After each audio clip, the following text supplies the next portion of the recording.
Harvey from Data Shattuck. He's going to talk about an important piece of the data science pipeline, which is data wrangling. So there's a saying that 80% of the time data scientists spend on data wrangling, which is data preparation, data cleaning. The remaining 20% of the time they spend complaining about it.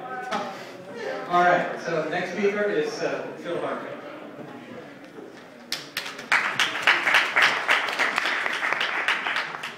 Thank you. So yeah, I couldn't true a word I've never said, right? So my talk's called The 3 C's of an Activated Data. So as was said, I'm going to talk about the elephant in the room, and that's not the do. I'm going to talk about the thing that nobody really talks about, the hard problem, the thing that basically is really annoying about data. Who am I to tell you these things? Well, I've worked with data for my whole career in many different forms. I've worked with data in architecture, which is often things in engineering. I've worked with data in advertising, there's a lot of it about it, and they like to try out things. And I now work with data, and we're trying to solve problems in data. What I really want to talk to you about is basically my thoughts and patterns I've seen when I've been working with data, things that stand out to me as needing to be solved, things that we all need to be working on to make the rest of the world work. And this is it. We all need to admit this. Data is hard. Lots of people come along and they talk about a particular solution. They try and sell you their small golden nugget of value that they see in the vertical or in the particular tool chain you're using. But what they're really doing is they're papering over the cracks. They're being incrementalist in the way that they work. Data is hard. If we don't accept that data is hard, we'll never work on the hard problems, we'll never work on the things that matter, we'll never change things for the long-term better. So, easy question. Why is data hard? Some people talk about volume, they talk about velocity, and these people have some fantastic talks about Internet of Things, which in fact is going to make things harder unless we work on the real problems. And here's a quick 5-minute grab of parts of the internet that talk this problem about why data is hard. There are some fantastic tools on here, from programming languages to social networks, which are basically data gathering exercises that you and I get to play with. There's the Internet of Things, the wonderful world graphic of all the things that are now going to talk to each other.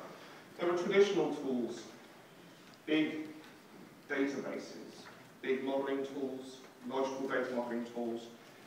Why is this hard? Because they're all different. They're all different for many reasons. They can be domain specific, they can be task specific, they can be built under a particular paradigm, but they all work in some ways with data. And as you know, data is hard, and this just makes it worse. The Internet of Things will make it worse than that. All these different platforms, all these different sensors will make the data problem worse. We have standards in some places. We have standards in dates. Not that everybody uses them, but we have some standards.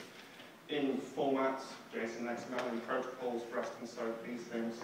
We don't have any formats, any standards around data payloads. So, I think we've already had mentioned a couple of times today the 3 V's, volume, velocity, and variety. I'm going to talk to you about the 3 C's. If you want to put that into the scope of these, we're talking about variety here. We're talking about the principles that we're going to have to work to make the future work for us, to make data useful and less hard. Okay, first C is chaotic. This is a word that came out of the Visa organization. Depop was talking about it in terms of organizational theory, the way to build global organizations. It can apply to data. Oops, fall off the stack. I should stop moving around.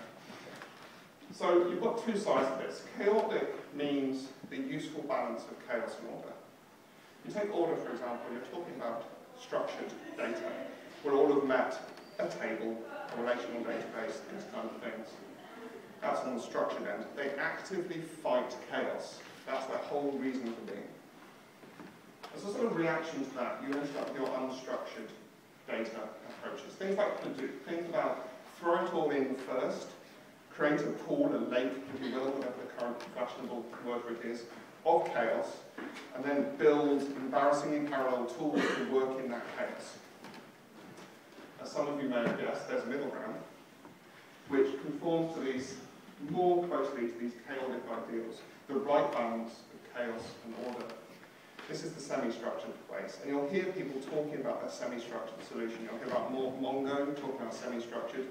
That's essentially a implicit schema system, so it helps, it is more flexible, but it also has some difficulties in there. And you'll hear about the document systems, and value stores, and all those things. So we'll play in this semi-structured space. But this is where we should be playing. If you take relational databases, they're all building systems to push towards the middle.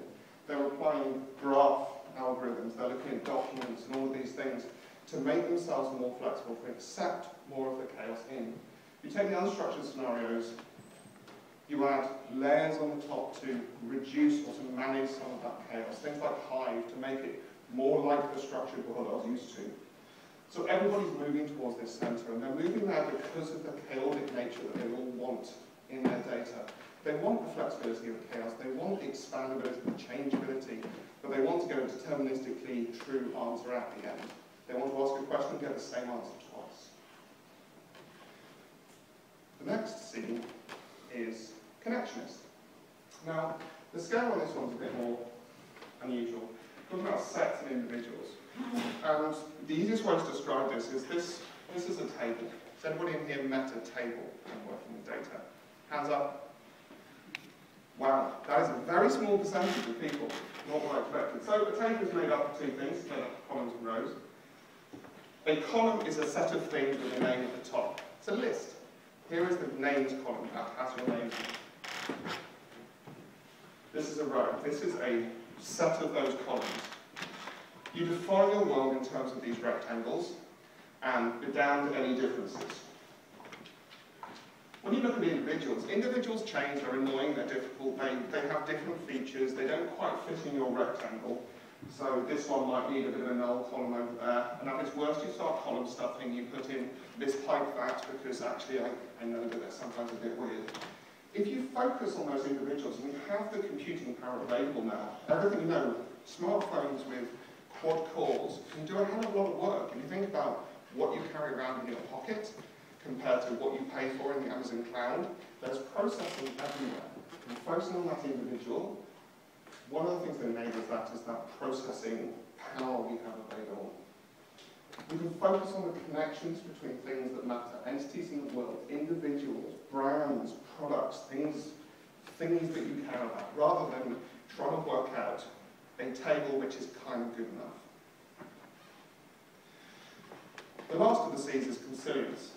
And this is probably the most important one of the entire set. Consilience comes out of, I think it was E.O. Wilson from the Unification of Science, trying to make a single language for psychology and physics to talk to each other. But the idea, the literal meaning is that it means that things jump together. So, best off with an example, things that are not consilient. Schema A and schema B, if you add them together, you essentially get a failure. You can't add these high structure things together and they're usable. That's one of the problems with this great variety of source, this great variety of formats, that you can't put Twitter data and Facebook data and your washing machine's data together as simply as adding things together. As simply, in fact, as water. You take water from one place, turn on the tap, you get water. Turn on the tap from somewhere else, you get water. Water is understood. When you add water together, you get more water.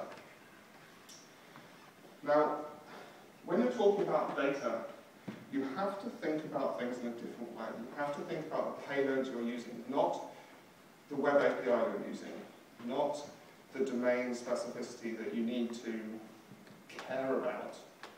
You need to think about data as a first-class citizen when you're working with it. You need to say that data is important, and data needs to be easy.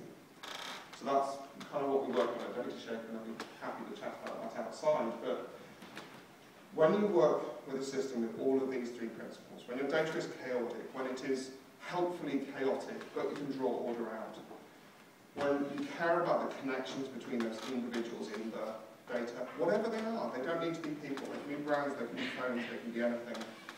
And that data is consilient, so you know you get a piece of data from a new source, you'll be able to work with it easily and quickly. We need to stop papering over the cracks. We need to stop taking all of these unhelpful differences and saying they're a fact of life. They won't change. They'll just stick like that. So we need to incrementally just improve the tools a little bit. We need to put Tableau on top of a cube, which was only just a sticking plaster on the rectangles we used anyway, and those rectangles are populated by my ETL pipeline, and I don't want to change that because that's expensive. So we need to stop putting all these little sticking plasters on things. We need to work in a new way. We need to think about data in a new way. We need to say that data is what's important to us. Data carries the value in and out of our business. Data needs to flow like water. We shouldn't have to go to the mine. We shouldn't have to go and talk to the dark elven people under the mountain to dig out that core nugget of value for us. It should be there. It should be ubiquitous. It should be available. And I believe that if we put these principles to work, if we say we need to shift the paradigm from just putting sticking plasters and that incrementalist view on technology to fundamentally caring about the data we work with, data is easy in the next phase of data. And that's pretty much what I wanted to tell you. And at the bottom, talking of data, somebody emailed me before this event and said, if you're speaking, please put a link to our tool on the bottom. We'll get you some data, some anonymous data about how your talk went. So if you have the opportunity, please go to that link and tell me what you thought. And then I'll be able to do something better next time.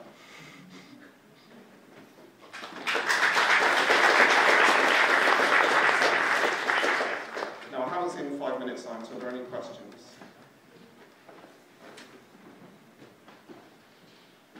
Yes?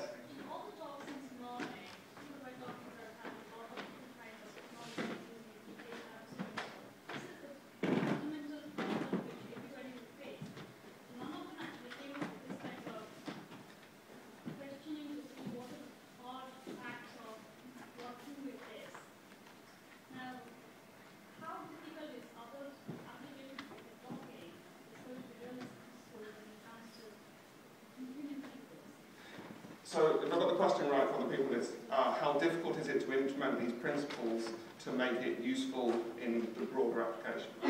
So, that's kind of what we're working on at Data Shaker. That's what we do to bring these principles to life. I'd say that it's not hard if you think about working in that way.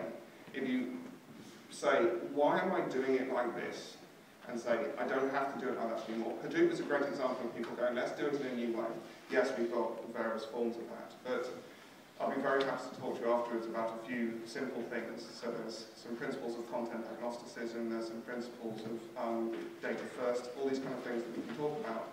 It's not as hard as you might think, but we need to get everybody thinking about these things, because otherwise we'll have the same mess at a bigger scale.